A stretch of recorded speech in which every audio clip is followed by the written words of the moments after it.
মাই পোকা। বুঝতে এটা হলো একটা পোকা, বুঝতে পেরেছেন? কি পোকা না পোকা, হালকা হালকা পানি দিয়ে দিয়েছি যাতে এই বক্সের ভেতরে থেকেও ওর না গরম লাগে, আবার ইচ্ছা করলে পানিটাও খেতে পারে, বুঝতে পেরেছেন? এই কলাটা ঠিক আছে, কত স্পট, তারপরে কত দাগ হয়ে আছে, কত কিছুই না হয়ে আছে, দেখেছেন? ভালো করে লক্ষ্য করে দেখুন, অনেক দাগ দুগ হয়ে আছে, ঠিক আছে? এই কলাটাই আমি আপনাদেরকে ছিলে দেখাচ্ছি, ঠিক আছে? এই দেখুন, এটা আমি হাফটা ছিলেছি। শুভ সকাল, আপনারা কেমন আছেন? আশা করছি ভালো আছেন। আজকের ভিডিওর সাথে ভিডিওটা অসাধারণ ভিডিও হতে চলেছে। কালকের ভিডিওতে আমি বলেছিলাম যে চাষিদের একটু খারাপ অবস্থা আছে, কী কারণে খারাপ আছে সেটাও আজকে আপনাদেরকে সম্পূর্ণ বলবো। আর আজকে যে কালকেও আপনাদেরকে বলেছিলাম যে আজকে একটা সারপ্রাইজ আছে, সেই সারপ্রাইজটাও আপনাদেরকে আজকেই দেবো। বাকি গাইজ বেশি না বকে এখন একটু মাঠের দিকে যাবো, মাঠে থেকে এসে টেসে আপনাদেরকে ডিটেলসে সব কিছু বলবো। ভিডিওর সাথে ভিডিওটা অসাধারণ ভিডিও হতে চলেছে। বাকি মাঠে এসে পাতা কাটতে শুরু করে দিচ্ছে, ওখানে পাট কাটছে অস্তের ভাই, আমার ফটিক ভাই আছে, হাসিমের কা আছে, ওখানে সবাই পাট কাটছে। আর আমি কি করছি, এই পাটের পাতাগুলা কাটছি, কেটে এখানে রেখে দিচ্ছি। এবার পাতাগুলা কি হবে, ছাগলে খাওয়ার জন্য, তাই তো ভাই? আর আমার ওই টাকলা ভাইটা কি বলছি কি জানিয়ে,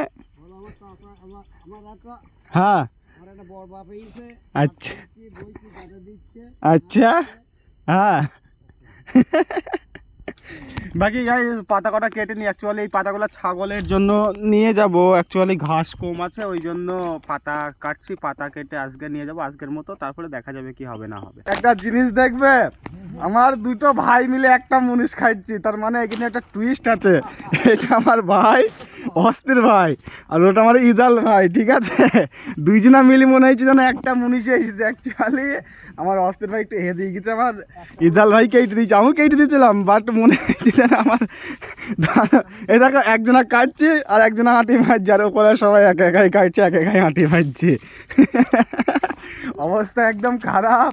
বাকি পাট কাটা মানে গরম পড়ছে, প্রচণ্ড গরম। আমি কটা পাতা কেটেছি, তাই দেখুন ঘেমে টেমে একদম শেষ হয়ে গেছে, দেখেছেন? ওনাদের তো কষ্ট হবে, বয়স হয়ে গেছে ওনাদের। এই ইজাল ভাই লুঙ্গি হুলি ফেলছি।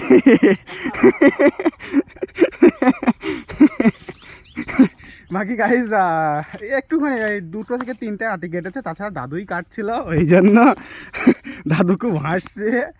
আর এইটুকু বাকি আছে পাট কাটতে, ফটিক ভাইয়ের পাট।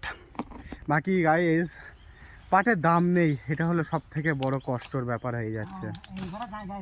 জায়গায় বলো ভাই, অ্যাকচুয়ালি পাটের দাম সত্যি একদমই নেই, বাজে অবস্থা পাটের। আমি এই কলা বাগানে এসেছিলাম, আমাকে একজনা ফোন করে বললো যে তোদের একটা কাঁদি পেকে গেছে।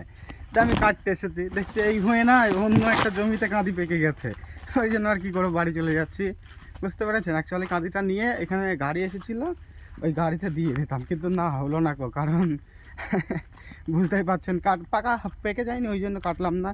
আর যে কলাগুলো আছে ওগুলো কাটাটা উচিত নয়, বুঝতে পেরেছি গাইস? আমাদের এই কলা বাগানটাতে, ঠিক আছে, এই কলা বাগানটাতে কলা পেকেছে কোথায় আমি নিজেও দেখতে পাচ্ছি না। আমাকে একজন, আমার একটা মামা ফোন করে বলছে যে নুরজামাল তোদের বাগানে কলা পেকে গেছে, কিন্তু এত বড় বাগান তো দেখতেই পাচ্ছি না। ভাই গাইস একটা কথা বলি, ঠিক আছে? আমার পেছনে কি আছে, পাট আছে, ঠিক আছে?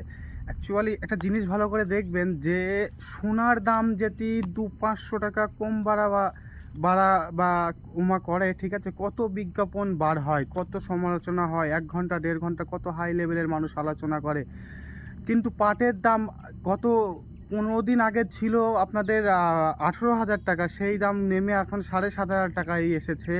এই নিয়ে কোনো আলোচনা নেই, কোনো বিজ্ঞাপন নেই, কোনো কিছুই নেই। তেলের দাম যদি 2 থেকে 1 টাকা দাম বাড়ে, কত আলোচনা, কত কিছু, কত নয়, কতভাবেই বিজ্ঞাপন ছাপায়।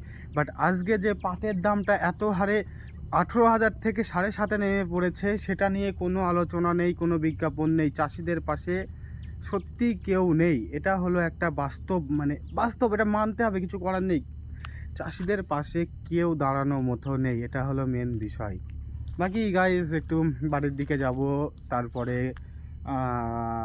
বাড়ি গিয়ে আপনাদের যে সারপ্রাইজটা দেবো বলছি, সেই সারপ্রাইজটা দেবো। আর চাষিদের কষ্ট তো আপনারা বুঝতে পারছেন, কোথায় 18,000, 15 দিনের মধ্যে 17,000-এ নেমে পড়েছে। মানে চাষি পাট কেটে, পাট তো পচাতে হয়, পচাতে একটা প্রসেসিং লাগে, ঠিক আছে? পাট যখন কেটে নদীতে বা পুকুরে পচাতে দিয়েছে, তখন দামটা টুক করে কমে গেছে।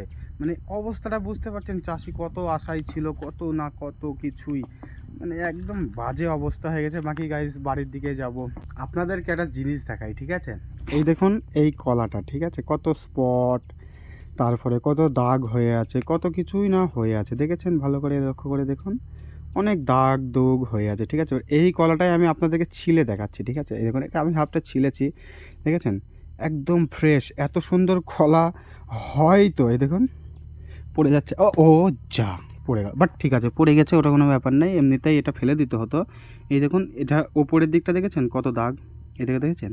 কিন্তু যখন আমি এটা ছিলবো, ঠিক আছে, এই দেখুন, এই দেখুন আমি ছিলেছি, এই দেখুন কত ক্লিয়ার, কত সুন্দর একটা কলা হয়ে আছে। ওই জন্যই বলে যে ওপরে থেকে কোনোদিন কাউকে জাজ করতে নেই, আগে তার সাথে মেশো, তার ভেতরটা দেখো, সে ভেতরে কেমন সেটা দেখাটা সব থেকে মেন বিষয়। ওই জন্য ওপর থেকে কোনো দিন দেখে বা কোনো জিনিস খুব তাড়াতাড়ি সিদ্ধান্ত নিতে নেই, বুঝতে পেরেছেন? একটা জিনিসের প্রতি সময় দিতে হয়, ওপরে খারাপ বললে কি ভেতরেও খারাপ হবে সেটা হতে পারে না, বুঝতে পেরেছেন? ওই জন্য সব সময় দিয়ে জাজ করতে হয়, বুঝতে পেরেছেন? কাউকে যদি জাজ করার ইচ্ছা হয়। আর বাকি গাইজ এইটা ভাববেন না যে এই কলাটা আমি ফেলেছি, অ্যাকচুয়ালি এটা ফেলেই দিতে হবে। এই দেখুন কাঁদিটা নষ্ট হয়ে গেছে, গাছটা ভেঙে গেছে, কাঁদিটা নষ্ট হয়ে গেছে।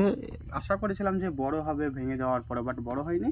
এমনি তো এটাকে ফেলে দিতে হবে, এই জন্য জমিতে ফেলে দেবো যাতে সার হয়ে যায়। বাকি একটা কলা খাওয়া যেতেও পারে, বাট কেউ যদি খায় এইভাবে নিয়ে ছিঁড়ে ছিঁড়ে নিয়ে খাবে, বাট কোনো ব্যাপার নেই, সে খাবে। ওই জন্যই চাষের জিনিস মানে লস লোকসানে লাভ এগুলো হতেই থাকে। গাইস মাঠে থেকে বাড়ি চলে এসেছি, এইবারে আপনাদের মেন যে সারপ্রাইজটা দেব বলে এতক্ষণ ধরে অপেক্ষা করেছিলাম, ইন্ট্রোডিউসিং মাই পোকা।